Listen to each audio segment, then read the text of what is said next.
श्री गणेशाय नमः। नमस्कार दोस्तों, स्वागत करती हूँ आपका मेरे चैनल शिव शक्ति केंद्र में। दोस्तों, भाद्रपद शुक्ल पक्ष की तृतीया तिथि के दिन हरतालिका तीज का व्रत रखा जाएगा।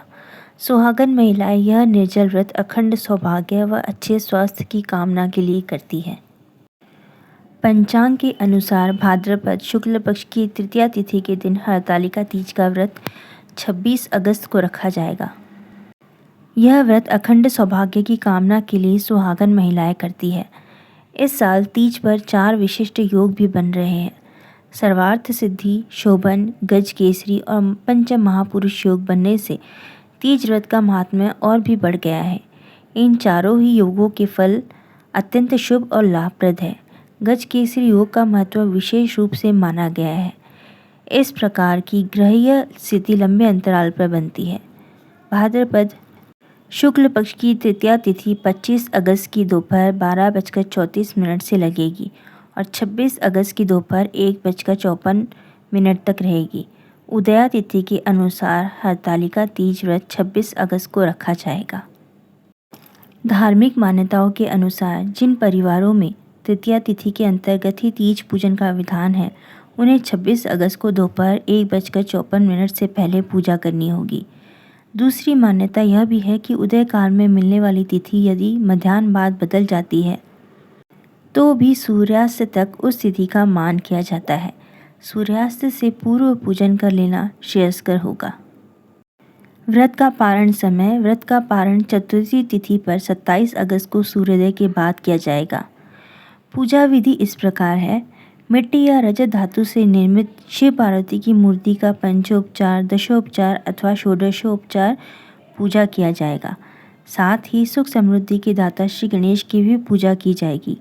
नैवेद्य में विभिन्न प्रकार का सूखा मेवा, ऋतुफल, मिष्ठान आदि अर्पित किए जाएंगे।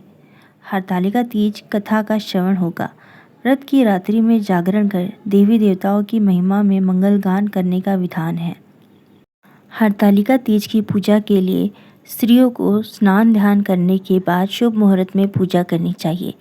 इसके लिए आप पूजा से जुड़ी सभी चीज़ें जैसे गौरा पार्वती की मिट्टी की प्रतिमा, पुष्प, फल, धूप, दीप, आसन, वस्त्र, जल, अक्षत, चंदन, पान, श्रृंगार का सामान आदि लेकर इकट्ठा करके रख ले। इसके बाद सबसे पहले इस व्रत और पूजा को विधि विधान से करने का संकल्प ले।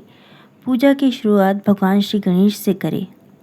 उसके बाद ही माता पार्वती और महादेव की पूजा विधि विधान से करें और हरतालिका तीज की कथा को कहने के बाद महादेव और माता गौरी की आरती करें। फिर जिस स्थान पर पूजा कर रहे हो उसी स्थान पर प्रदक्षिणा करें। पूजा की समाप्ति के बाद भगवान शिव और माता पार्वती से अपने पति की लंबी आयु और संतान के सुख सौभाग्य की कामना करें।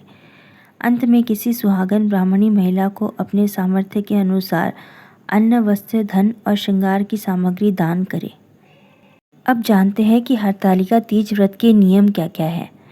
हिंदू मान्यता के अनुसार पति की लंबी आयु और मनचाहा वर पाने के लिए हरतालिका तीज का व्रत निर्जल रखा जाता है।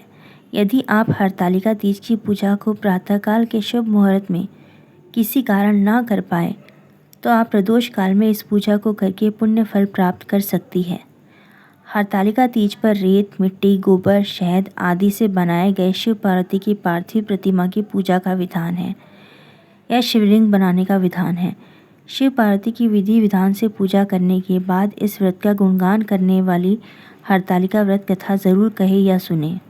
हरतालिका तीज व्रत वाले दिन गेहूँ का दान करने से इस व्रत का पुण्य फल और भी ज़्यादा बढ़ जाता है। हरतालिका तीज के दिन खाली समय में भगवान शिव के मंत्रों का जाप करें। तो दोस्तों, ये थी आज की जानकारी। आशा करती हूँ कि यह वीडियो आपको पसंद आया होगा। वीडियो अगर आपको पसंद आया तो वीडियो को लाइक ज़रूर कीजिए, कमेंट में हर हर महादेव भी ज़रूर लिखिए और वीडियो को ज़्यादा से ज़्यादा अपने दोस्तों और रिश्तेदारों के साथ शेयर भी कीजिए। और यदि आप मेरे चैनल पर नए हैं तो चैनल को सब्सक्राइब करना ना भूलें और पास ही जो बेल आइकन है उसे भी प्रेस कीजिए ताकि मेरे नए आने वाली वीडियो की नोटिफिकेशंस आपको मिलते रहे, क्योंकि मैं इसी तरह के वीडियो लेकर आती रहती हूँ। तो मैं मिलती हूँ आपसे अगले वीडियो में।